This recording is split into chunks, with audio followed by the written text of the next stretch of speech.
Today is Saturday, January 11th, 2014. I am interviewing Mr. Clement Dowler in Parkersburg, West Virginia. Mr. Dowler is 89 years old, having been born on May 9th, 1924. My name is McKay Smith, and I will be conducting this interview. My grandfather, Raymond Joseph Murphy, was the navigator on Mr. Dowler's B-17 during World War II. Mr. Dowler, could you state for the record what branch of service you were in? Yes, I volunteered for the Army Air Corps on December the 13th, 1942. What was your rank? I went in, of course, as a private, and I came out as a tech sergeant. Where did you serve? Well, I went to Miami Beach for basic training, the best place in the world for basic training. We marched in the sunshine all day, back to the hotel at night. We would get our swim trunks on and go swimming in the ocean every night after drill. And it was just the very best situation for basic training. At the end of that, they gave us an aptitude test, and they told me that I was better suitable for mechanic trade, and they sent me to Seymour Johnson Field, North Carolina, for 6 months airplane mechanic school. And I liked that, graduated from school, and excuse me. And then they gave us a test, a physical test, to check to see if we was able for high altitude. Passed that all right, and then they offered me an opportunity to sign up to go to aerial gunnery school in Fort Myers, Florida. My buddies and I all signed up and went to Fort Myers.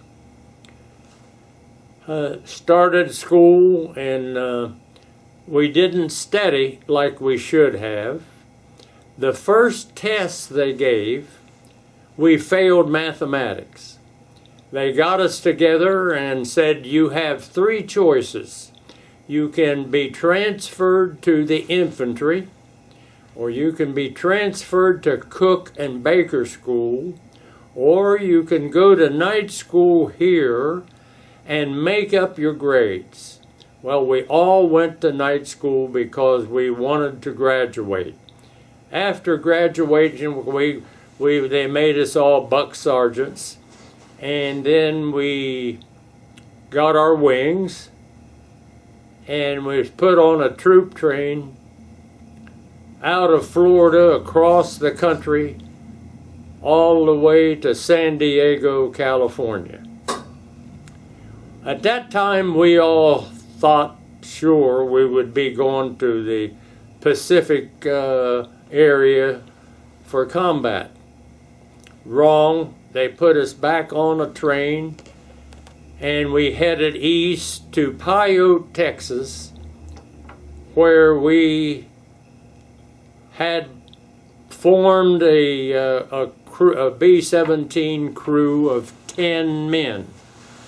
Our pilot, Jim Cater, interviewed each one, and he made the decisions of what position we would have on the plane.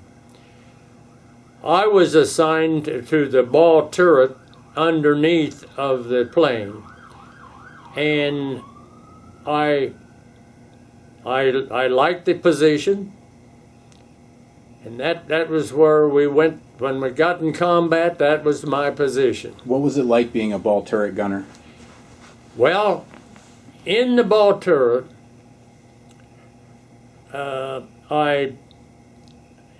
every position on the airplane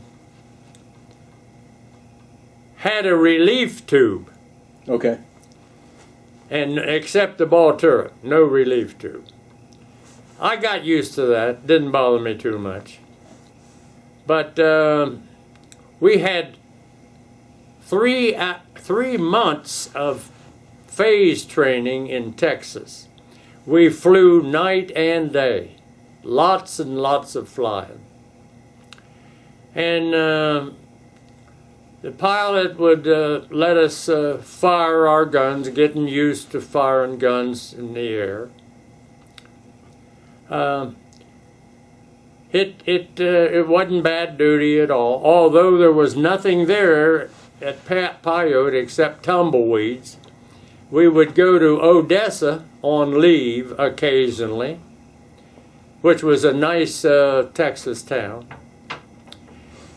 And when we finished the training, they flew us up to Grand Island, Nebraska, where we picked up a brand new B-17 bomber to fly to England. When we left Grand Island, the first stop was Manchester, New Hampshire, where they issued all of us a 45 with a brand new leather chest holster. And we left there for Labrador. We stopped in Labrador for fuel and refreshments. Stayed all night, ended up staying 3 or 4 days. There was so much snow there. When we walked in our barracks, we walked through a tunnel to get in the barracks there, which was strange for us. And then when the time came, we loaded back up to head for England. Our destination was Bassingbourn Air Base near Cambridge, England. Because of bad weather, we was delayed, and we actually landed in Scotland at an English air base. While we was in Scotland, we stayed with it was English Army, and the pilot assigned each crew member to guard our aircraft through the night. I was there at the plane when it got daylight, and I had never tried that 45, and there was lots of seagulls flying around. So I got out of the plane and tried my gun out, and I killed a seagull. It was laying in front of the airplane when 2 English military ladies came driving a fuel truck. They looked at me and they looked at that bird and they said, "Yankee, did you kill that?" And I was, of course, proud of that shot. I said, "Yes, I did." And they said, "Well, it is against the king's law. You cannot kill that bird in this country." I said, "Well, I'm sorry about that." So they asked if we needed fuel, and I said, yes, we use 90-octane fuel. And they did not have 90-octane. They said they would go get it and come back and fuel us up. So while those ladies was gone, we're anchored right on the edge of the ocean. I picked that bird up and went over and threw it down in the ocean because I did not want to be found guilty breaking any of their laws. Well, then the crew came and we took off and flew to Bassingbourn, which was an English East Time training base, which was brick dormitory, steam heat, a beautiful base. Many of the airmen in England lived in Quonset huts and they had to fire up a coal stove at night to keep warm. So we were very fortunate. The only big difference was our mess hall was a long distance from our barracks. So the tail gunner, Bob Carney, and I went to town and bought an English bicycle, and one of us would ride pedal and the other one would ride on the bar, and we went to and from the mess hall and around base. Now there was so many bicycles, they required us to pay 25 cents for a little license tag that we put on the back bumper to keep them separate. While we were there, the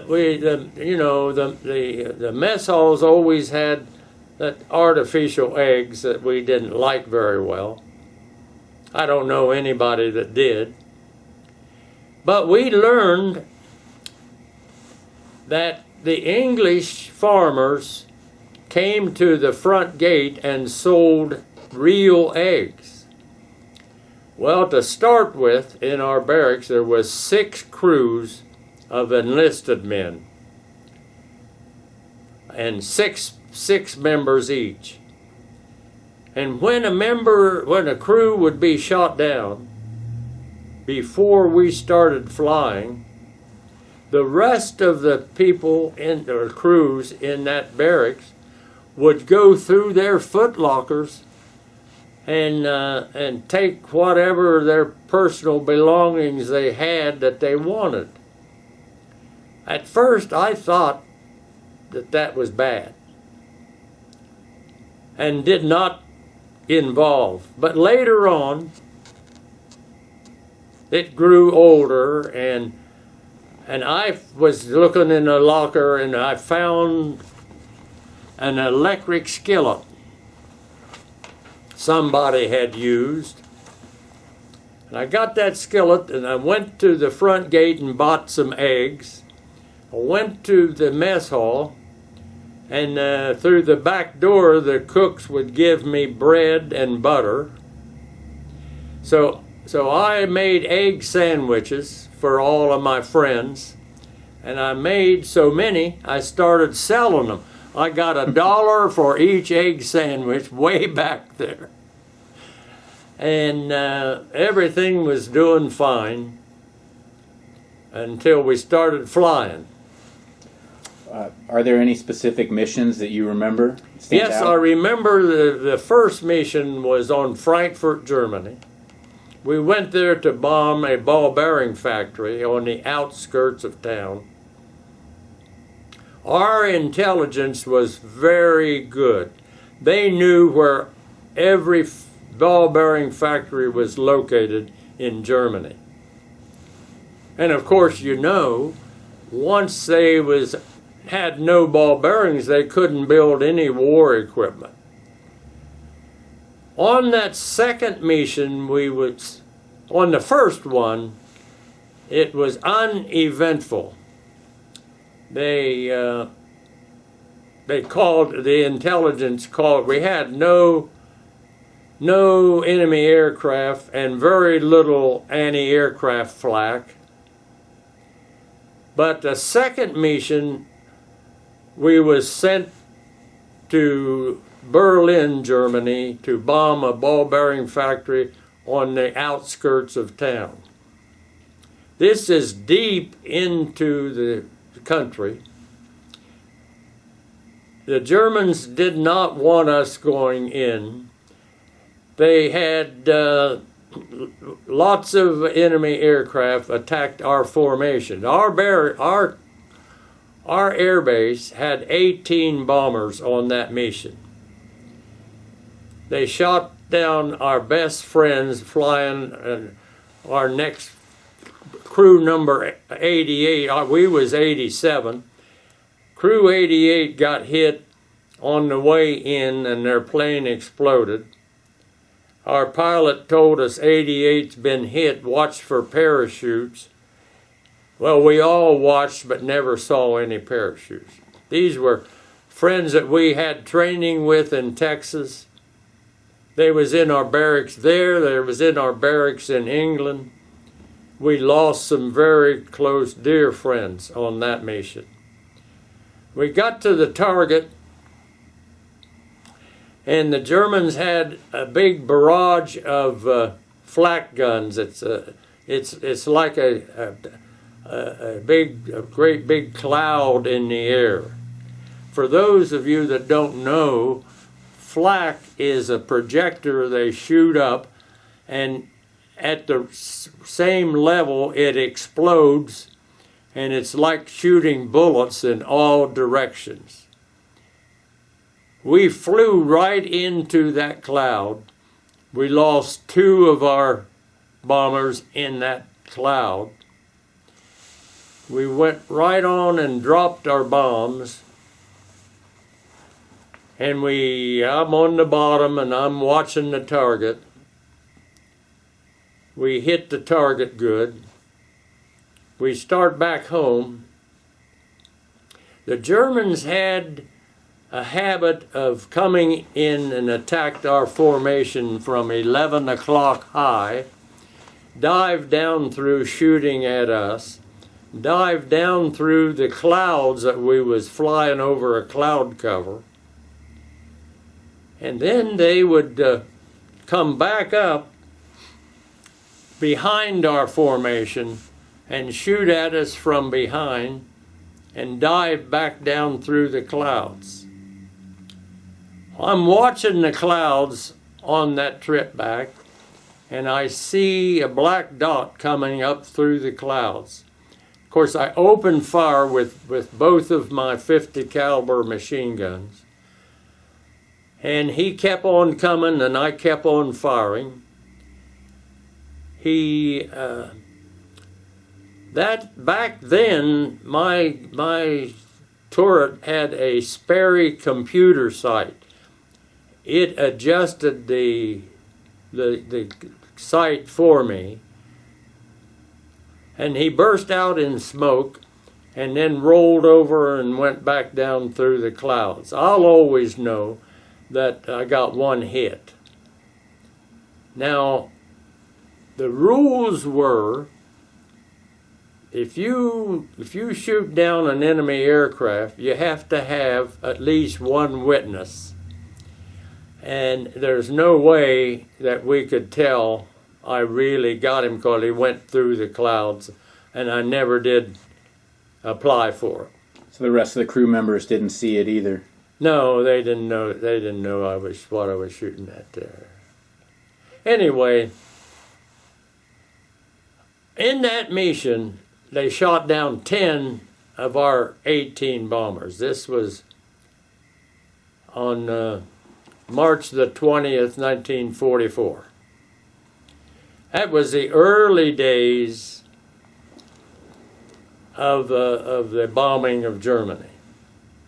There was bombing much before that and after that. But when we was there, they had lots of German fighters when we was flying. What kind of fighters did you have escorting you? We had P-51, the very best American fighter planes at that time.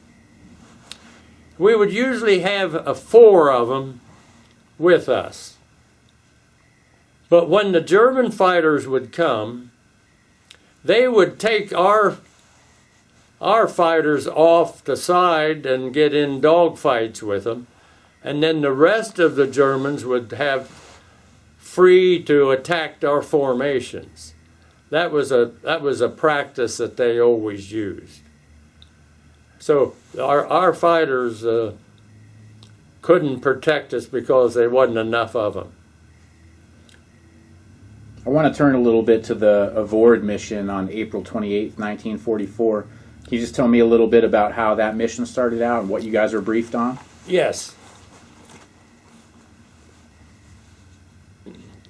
We went to briefing, and intelligence pulled the curtain back and showed the red line going into a German air base in central France called Avord, France. They told us that the Germans had some small two-engine bombers, and they had been bombing London, England at night. The English government requested that we go and bomb that air base because the English had bombers, but we did what was called precision bombing. The English bombed at night, and we our government fulfilled the requests, and we normally drop bombed at 24 or 25,000, but intelligence told us don't expect any enemy aircraft or anti-aircraft guns. So they brought us in at 15,000. Our airplane had so many holes in it that it was in repair shop, and we had a brand new plane, the first mission for that plane. I was watching the bombs hit the target, and we did hit the target good, and I heard an explosion. The pilot asked me to check the bottom of the ship. When I looked at number 1, number 2, over to number 3, and it was shot off and was on fire. Gasoline was pouring out. I was in that ball turret without a parachute, no room for it. I did have the harness on, but I hurried up and jumped out and got up in the plane, grabbed my chest chute. We only had one chute, the same emergency chute that paratroopers uses. Mm-hmm. And went to the back door, and I was the last one to bail out. Did you see any of the other men bailing out before They you? was bailing out just as I was walking back to the back, yes.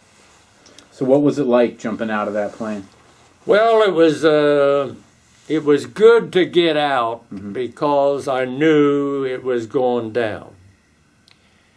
And so it was the right thing to do as soon as possible. All 10 bailed out of our plane, the front and back. When you first bail out, you go rolling and tumbling.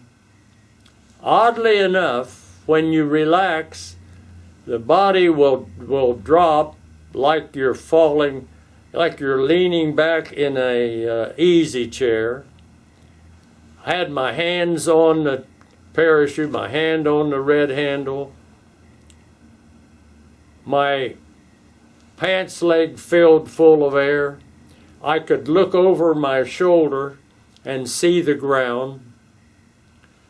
You know, in gunnery school, they taught us if you get shot down, you want to make a delayed action jump to get down to the ground quick so you can escape from the enemy. We never thought we'd do that, but it came automatic for me. I was comfortable dropping. I went ahead and waited until I thought about the fact that I'd heard if a parachute doesn't open, some people has been able to grab it and help open it up and make it open. I wanted to have time to do that. So I pulled the chute, and then I estimated about 4,000 or 5,000. So I really fell around 10,000 free fall. And I got down quick. I had an electric heated suit on. My shoes was made out of felt, and I broke my left foot when I hit the ground. I was able to hop around and hide my parachute. Waist gunner was there, Herb Campbell. After we hit our chutes, I held on to Herb, and we got down onto a hedgerow. Now in France, they do not build fence. They grow fence. They're about 10 foot wide and 10 or 12 foot high, called hedgerows. We got in the middle of a hedgerow, laid down side by side, covered up with leaves, all but our face. And soon we heard Germans walking right by us. We could hear them talking, we could smell their cigarettes, and we laid quietly there all afternoon. Our target time was 12 noon. So we laid there until almost dark. It was dusk. When we looked out, and we saw no German soldiers. So we get out. I'm holding on to Herb and hopping when two French young men was working a team of oxen in that field. They came over and they grabbed us and kissed us on both cheeks. And then they said, "Vous parachutez." And they watched us bail out.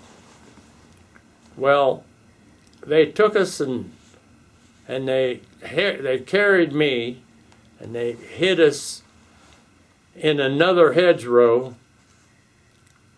I still had my watch at that time. They came back about midnight and they gave Herb a bag and me a bag. These are bags like paper boys and girls carry. And in the bag, each of them had a big round loaf of homemade bread and a round loaf of white cheese and 2 bottles of wine. And then they got us out and we learned a French word real quick. They pointed and said "aller," which means to go. Now you see, if these boys had been caught by the Germans, they would have been killed for helping us. You know that I've had Frenchmen looking for those boys ever since that war, and we've never been able to locate them. I wanted to go back and thank and honor those boys for what they did for us. So Herb and I went a short distance, got in the woods, laid down, and it rained on us that night. I can tell you, you cannot sleep on wet leaves. That moisture comes through. I'm laying there, freezing. My foot is killing me. I actually thought and said to myself, "Clem, you gotta be the dumbest guy there is. You could have been a cook and a baker." Well, those are times gone past, and I just laugh about that now. The next morning, Herb left me in the woods and said, "I'll be back." He was gone for a while. He went out and stole a bicycle and brought a bike back. I would sit on the bike and he would walk alongside and push me. That's how we traveled. We stayed away from the Route Nationale, the paved roads. You know, we had escape kits in our pocket. We opened them up and we found that we had a map of France, and we found a town.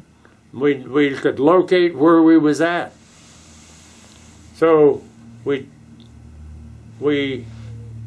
laid in the woods in the daytime and we walked at night. He pushed me at night. One morning we found a cow in the woods away from a house. I had her to hold her neck. I knew how to milk. I'm back there milking with both hands right in my mouth. We're out of food by that time. And the milk was real good for us. Well, Herb decided that he was going to get on the other side. He's over there, but Herb was from a fishing family from Bath, Maine. They fished the ocean for a living, but he couldn't get any milk. So he came on my side and said, "Give me some." I'm milking in his mouth for him, and I was just ornery enough to shoot some in his eyes. But he would wipe it out of his eyes and come back with his mouth open. We drained that cow every bit of milk that she had. And then we went on our way. And you know, we have often thought what that farmer thought when that cow had no milk for him. But that's another thing we can laugh about. Later on, we found a garden away from any house. I found a cut potato, a piece of seed potato they had dropped on the ground. Knowing they had planted some seed potatoes there, and I dug in and found a row. I gave Herb a row, and we dug up the seed potatoes with our hands, put them in a bag, and then we covered the ground back over level and went on our way. Now we took the potatoes down to a brook, washed them off good and clean, and ate raw potatoes. And we kept them for quite a while, and it just ate them a little bit at a time. Actually, traveling on that bike, we traveled approximately 50 miles. The reason was I wanted to get away from that air base because I thought that the French people some of them would be working at that base, and we didn't know whether they would be friends or foes. So when we did stop, we come to a city named Maquis, big city. We walked around, we went around that city. We're out of food. We're a long way from that air base. We picked out a farmhouse and went up on the porch at around 9 o'clock at night. Knocked at the door. The farmer came. We told him American. We showed him our dog tags. He invited us in and introduced us to his wife and family. Immediately, his wife fired up a wooden cook stove and made a huge skillet of fried potatoes. What a great meal they gave us. After visiting a while,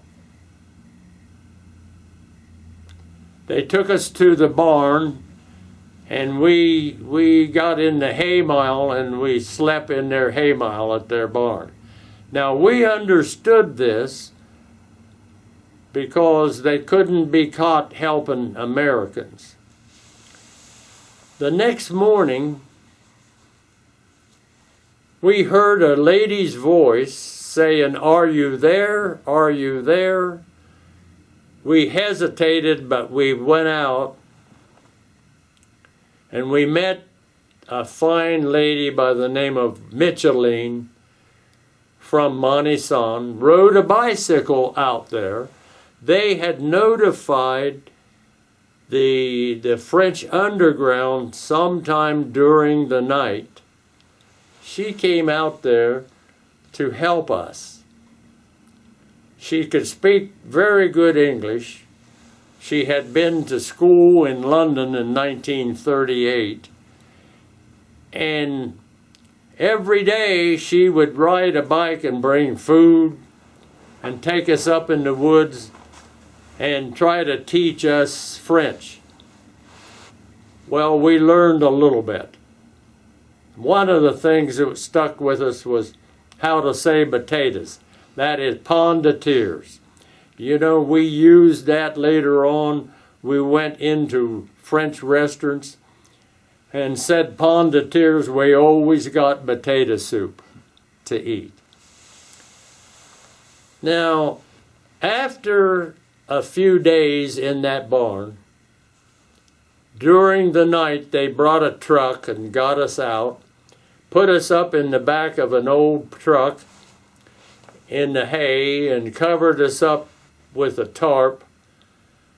We traveled all night and part of the next day when we joined a free-fighting French group called Maquis. Is that the French Resistance? French Resistance Movement, yes. The leader was a little guy, and he liked guns, and he had guns strapped all over him. His name was Martin. Our crew members that was Catholic said that the priest had asked them that morning on our mission, said that Blessed Martin will take care of you. And they said, that's him right there. So we laughed about Blessed Martin. You see, the English people made cheap guns. They were called Sten guns. They were 9mm. They were welded together. And once you pulled the trigger, it would unload the whole cartridge. You could not bump or could not burp a Sten gun. So the French resistance all had them. That had those and also 38 revolvers they dropped to them. This group had lots of potatoes. They had a big pot like we would make apple butter in. And every day they would boil a whole pot full of potatoes. And they had lots of shavers. That is the French name for goats. They had quite a few goats. And each day they would butcher a goat and dress it and put the goats in with the potatoes. And that was our menu with that group. Every day we had the same menu. Did you stay with that group the whole time you were there? Stayed that group for several days. It was in an abandoned farmhouse. They had cars. I didn't go, but my buddy Carney, I need to tell you that Herb and I was there when our pilot and tail gunner came and joined us at that same group. So people from your B-17 ended up in that same right. group. The four of us was there together. The tail gunner, Carney, went with them on a raid. Now they would go out with guns and they would rob a French store.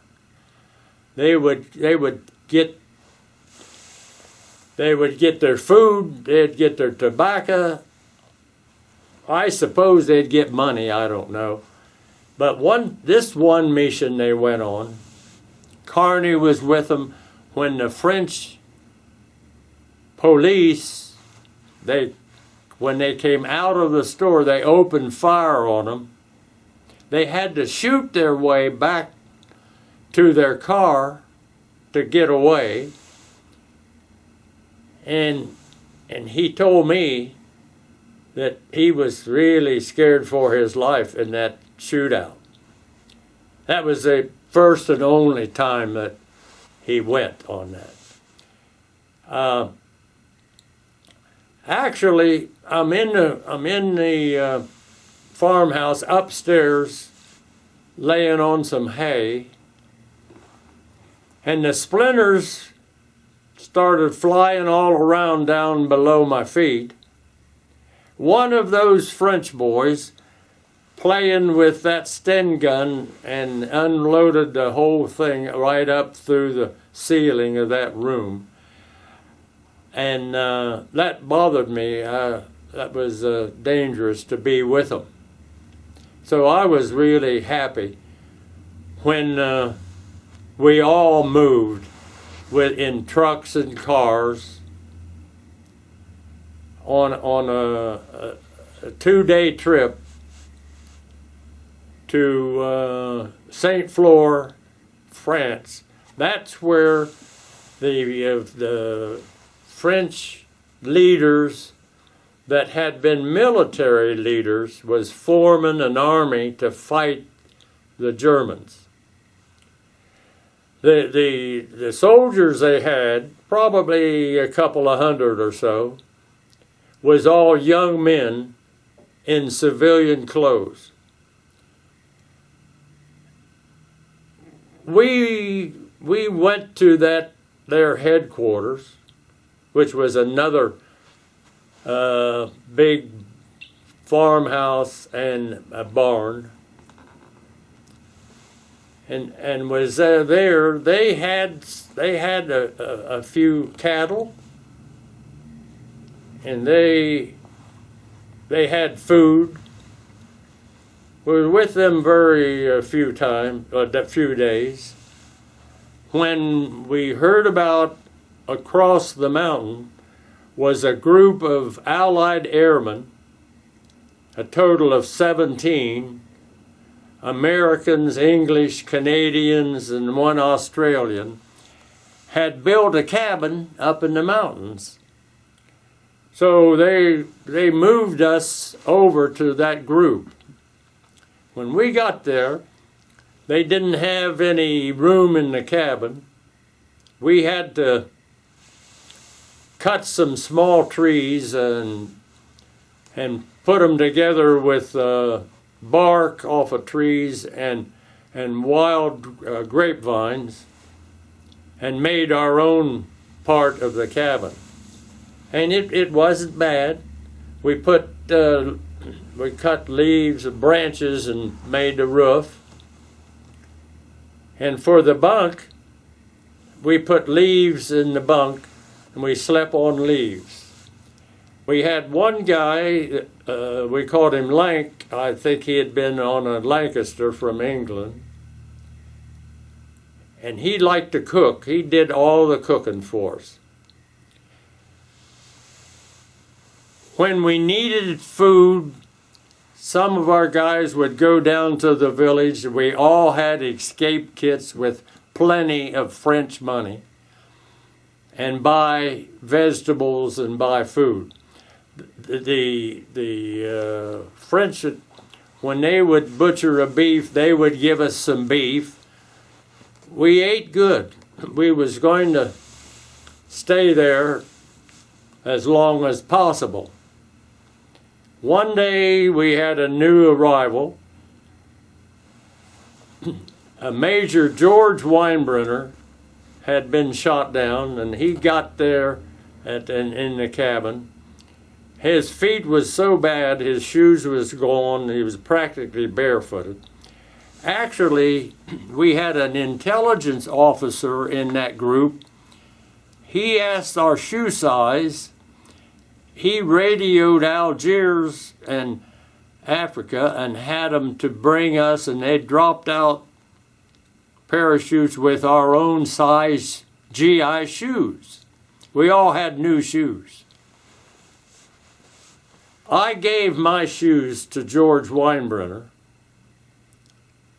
and I've always been happy about that, because he was a great major, and I didn't have to. My foot was still bothering me. I didn't have to do much work. We were getting along very well when two of our guys was going to the village, and came running back out of breath and finally told us that the woods was full of German soldiers looking for us. Major Weinbrenner got us together quick, and he said, "We can never escape as a group. Choose your partner, and may God bless you."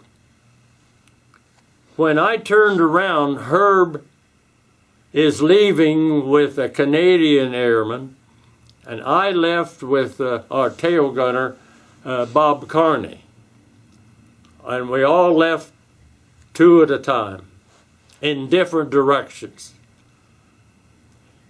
Going down the mountain, we come to a cliff, and I'm ahead. When Carney heard something, and he told me to be quiet and motioned for me to come back, he heard Germans talking right down below where we was headed. I'll always know he saved my life at that time. Came back up, and we went up and around a different area, and actually we was up on a hilltop looking down at the Route Nationale. Now in France, the government owned all paved roads, and they call them Route Nationales. That's where the Germans at. We watched them get back in their trucks and leave that day. Of course, we was on our own, and we kept moving south. I couldn't walk very good, but I was hopping along when some French boys came out of the weeds with guns and held us up. We didn't have any weapons on us. You see, under the Geneva Convention, if the enemy catches you with weapons, they could kill you. If you did not have weapons, according to the agreement, they was to take you prisoner. Our intelligence told us this back in England. So we are without guns. And they arrested us and took us to their leader, which was Captain George Weinbrenner. Oh, sorry. Captain George, and he had been a captain in the French army, and we joined their group. They had food, and he made me his chauffeur. He had a French Citroen, and they knocked the back window out of the car, and they had a Thompson submachine gun taken from the gendarme. And Carney rode in the back seat as his bodyguard. We would take him to town, a town called Vals, France, which was a summer resort town, had some hotels. And he'd have us park on the street. He'd be gone for a while. When he come back, he would always have a clean white shirt on, a clean shave, and a shower. He had been in the hotel getting cleaned up. But he never did invite us to get cleaned up. So one day, we take him to town, and Carney and I walked in a hotel that had a bar. When we walked in, there stood an American captain, full uniform. I immediately walked up to him and put my hand out to shake hands. He said, "Bonjour, monsieur." I said, "Captain, don't speak French to me. I'm an American." he said, "How did you ever get here? I'm in civilian clothes, you see." And I told him my story, showed him my dog tags. He said, I've got an OSS troop up in the mountains, and would you boys like to join my group? And we said yes. But we had to go back with the captain. We agreed to meet with the American captain the next day. And when we got back up in the mountain with Captain George, at that particular time, he was down in the basement of that house. There was lots of jelly, and he's taken inventory of jelly. That's all there was jelly. And we told him, "Captain, we're going to be leaving. We're going with the American troops." He looked at us, and he couldn't speak good English, but he said, "No, you go, and I will shoot at you." Well, he couldn't speak English good, but we understood. And we didn't go. We stayed right with him a couple of days until we went back to town again. Went back to the same bar and found the captain. That time we left him. And So you joined the American OSS joined group. the American OSS group. What was it like to fight with those men? They had lots of K rations. And not only that, but there was 12 of them. And they would go out to a farmhouse, and the captain would have the farmer to feed us. So we had good food.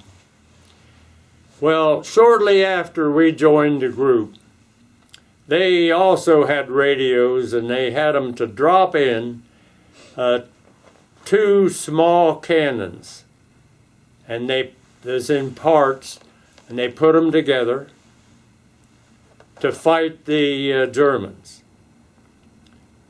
And we went with them. They didn't have enough rifles. They gave each of us 45s.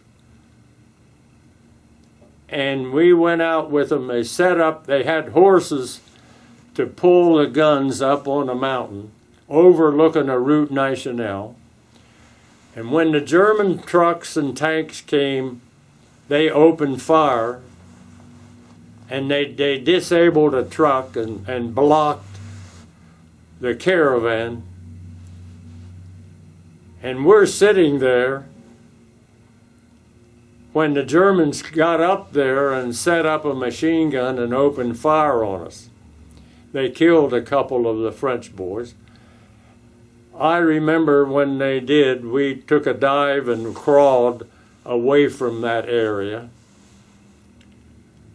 and went back down to the farmhouse and got a dinner, stayed in their barn.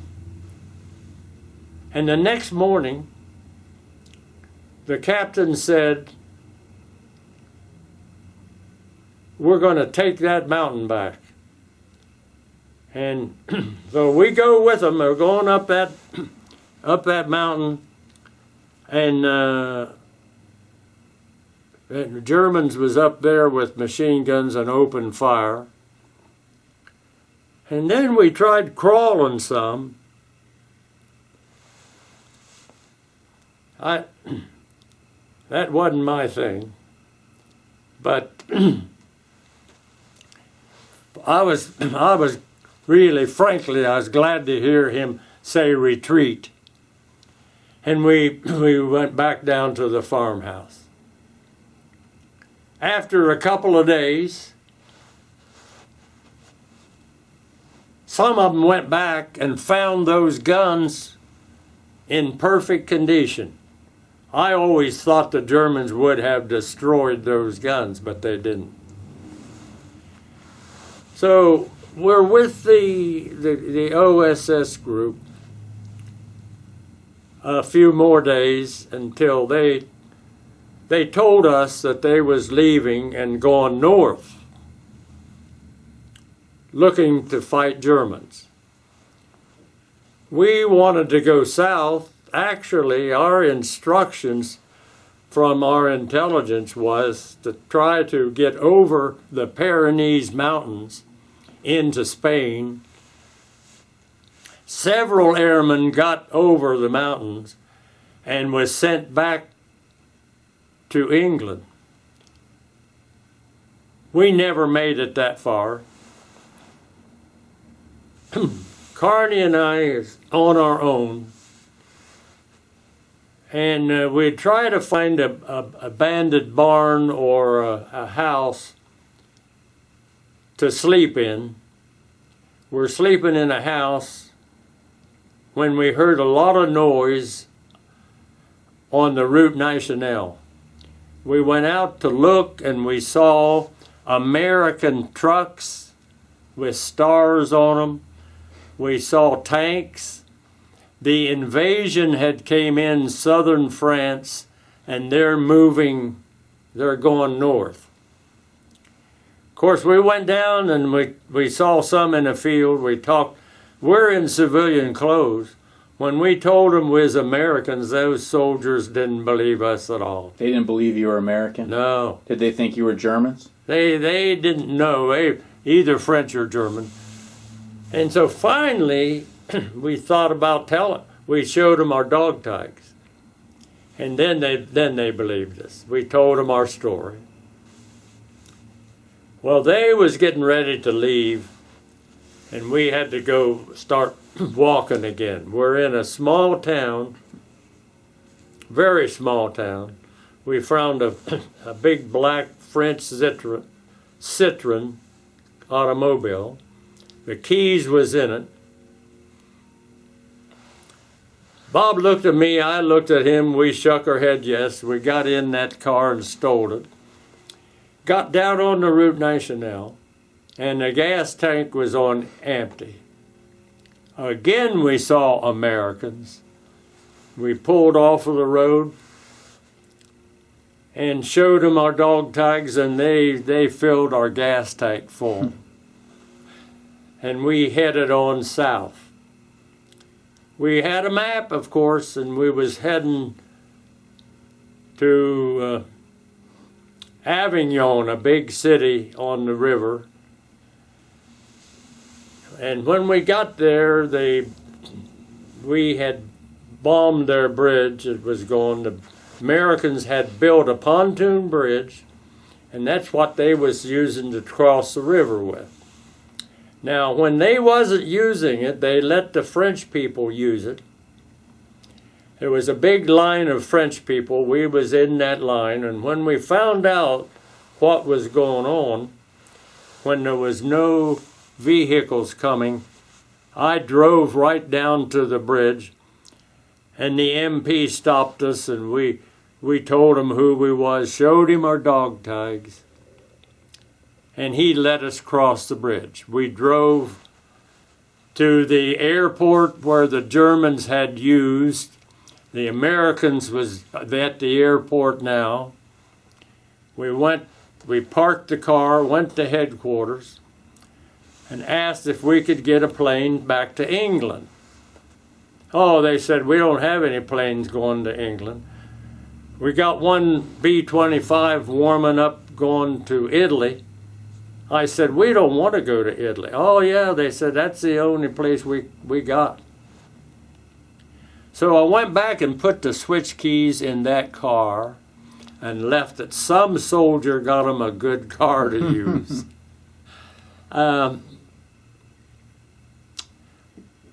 When we went to that plane, we asked if they had parachutes, and they told us no. Well, we insisted they had to go get a couple of parachutes that we took with us on that flight. You wanted to make sure you had parachutes. Yes, we did. Yeah. I guess we had confidence in parachutes. Yeah. And we flew with them to Naples, Italy. And we got with some soldiers that told us we needed to go to Caserta, which was Mussolini's palace, and the Americans had taken it over with the offices. We got to see a colonel. We're standing in front of him in civilian clothes, but we did salute him. He said, "For what reason do you men come to see me?" And I said, "Sir, we're American airmen, and we want to be taken under military control." He said, "Can't do that." I showed him our dog tags, and he said, "Can't do it. Any enemy could get dog tags." Mm-hmm. He said, "I'll tell you what I can do for you." He wrote us a letter that said, "These men say they are American airmen. This is to authorize them transportation on any Allied aircraft back to the British Isles." Well, we went out to the airport, and the first flight we got was a B-24 going to the Rock of Gibraltar. And we went there. That's as far as that plane was going. There was all English at the Rock, at that air base, at that army base. And we partied there for a few days, stayed with in the English barracks, till we got a flight back to England. We landed at an airport near London.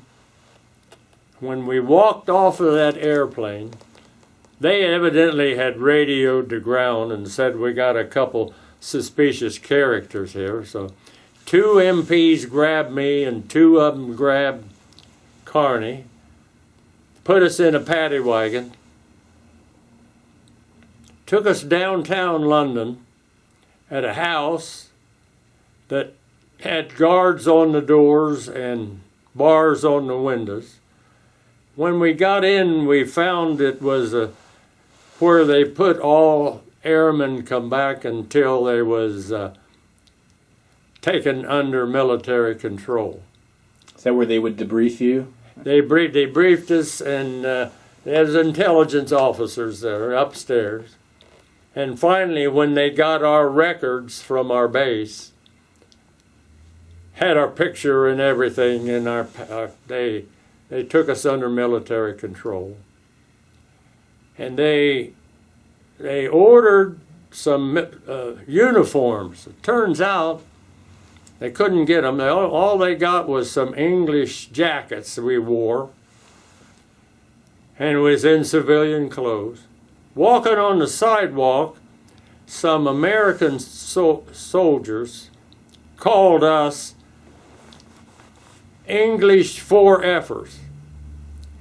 And of course, we just laughed and went on. They gave us money to get the train back to our air base. To Bassingbourn. To Bassingbourn. And we got on our base and we went right back to our barracks. There was our bicycle still in front of the barracks. This is 5 months later. It's got our license tag on it. A young airman came out and was going to get on it, and we stopped him and said, "Where did you get that bike?" He said, "I bought it from Cy Begal, was a radio gunner. He was our radio gunner that had fell off of some ammo boxes in the radio room and hurt his shoulder. And so he finished his missions with different crews and then sold our bicycle before he went home." Well, we was so glad to be back, we told that airman that his bike to go ahead. And we stayed there for a few days, went to headquarters, met the base commander. He gave us another stripe, made us tech sergeants. They paid us all of our back pay. And they told us they didn't need us to fly anymore. It depended on whether they needed gunners or not. Actually, they needed pilots. Our pilot got back and told us later that he flew several more missions after that. But they shipped us out to a base where we was waiting for transportation back to the States. So you came back to the U.S. after that? Came back to the U.S. and what a great reunion we had when we got back home. What was it like for you to see your family? Oh, it was just hugs and kisses and good home-cooked food. It was the greatest reunion of my lifetime. So how has being in the military affected your life? What lessons have stuck with you? Actually, the military was good for me. I learned to have respect for superiors, and I've always had it for my supervisors since then. It was very good training for me. Personally, I think a lot of our youth today should have some military training. And actually, I got back home and found a woman that I wanted, and I got married, had a family, and I've had a great career in my lifetime. I got, a couple years ago, I received a letter from a fella named McKay Smith, and he asked me to call him, and he told me that his grandfather was a crew member on my crew. He found that through some kind of searching he found. And I called him up. And he said, if I come to Parkersburg, would you tell me about my grandfather? I said, of course I will. So he and Jennifer came. They checked into our best hotel in town and invited my wife and I to come and have dinner with them. We mellowed together as great friends at the very beginning, have been friends like that ever since. And actually, later on, I had an invitation to go with him and Jennifer to his father's farm in northern Ohio for a great time. And on that trip, I happened to mention that I would like to go back to France. McKay said right off, Jennifer and I will go. So the three of us made the plans, and we all flew back to London first. Had a great time in London. And then we made our way right back to Avord Air Base, to where I was shot down, and was recepted there. Had a great time with, that was a French East Time training base, and enjoyed a great time right back at that base. It was a wonderful trip with a good friend. Wonderful trip. What's the one thing that stood out for you about that trip? That trip was a highlight in my life.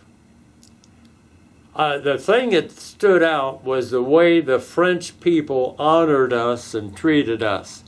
When they would shake hands, they would say, "Thank you and America for giving us our freedom back." So valuable. And you got to thank them a little bit too for the time you spent over there. I thank them all the time of what they did. They had an interview, and I was on microphone with news people, and I thanked them for saving me, for feeding me, for hiding me, and actually saving my life. And when I said that, they gave me applause. The next day, that was in their local paper. They honored us all the way through. Well, I just want to thank you, Clem, for sitting down and telling your story, and also, sharing that journey with me back to France. It was pretty amazing. Is there anything else you want to add? No, I would say this. I think we've covered it pretty well.